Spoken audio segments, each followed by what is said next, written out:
Over the past 2 years, I've transformed my physique far quicker than the previous 6 years of training, but I've rarely been sore in that time. Wait, surely it's no pain, no gain, bro. History lesson for you. Back in the day, they thought there was many mechanisms to muscle growth, one being muscle damage or breaking down the muscle fibers and building them back up stronger, which is probably why people thought being sore was linked to muscle growth. They also thought there was a thing called metabolic stress, which was building up the pump effect in the muscles by doing higher rep sets and creating that buildup of lactate acid in the muscles. Now we know there's only two main mechanisms for muscle growth, which are not including these. The only way you can build muscle is through progressive overload, which if I had 10 quid for every time I've said progressive overload on this channel, I'd probably be a millionaire at this point and I wouldn't have to make these videos, but sadly no one ever listens.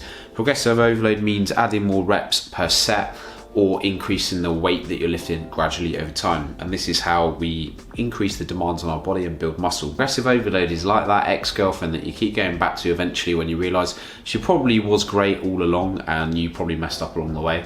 But there was that shiny new object, that fancy new girl on the scene that you thought, okay, maybe I can get some quicker results by finding these new exercises. But actually, the answer was just staring you there in the face all along. The only way progressive overload won't work is if your sets are way too easy and you're just increasing baby weights over time. So there needs to be a minimum level of training intensity, which is called mechanical tension.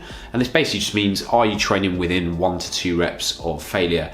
The reps should start slowing naturally. So when you're doing your chest press, say, and you're trying to push up, the first few are easy and then naturally it starts slowing towards getting closer to failure. That's how you know if you're training hard enough. Also, you should be pulling some weird faces. If you're not pulling some weird faces in your training, you're probably not training hard enough, okay?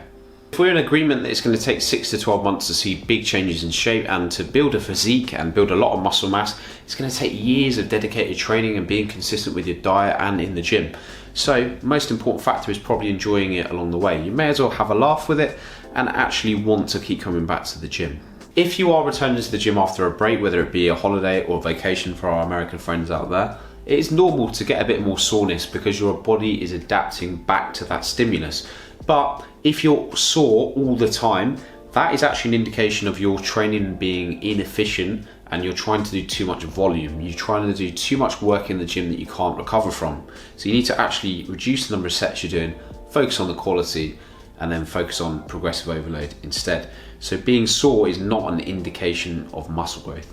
If you enjoyed me chatting your ear off for a few minutes and are not sent to sleep by my monotone voice at this point, make sure you hit that subscribe button for more future videos. I look forward to seeing you on the next one. Hit like if you found this useful. No bullshit fitness tips coming your way. See you on the next one.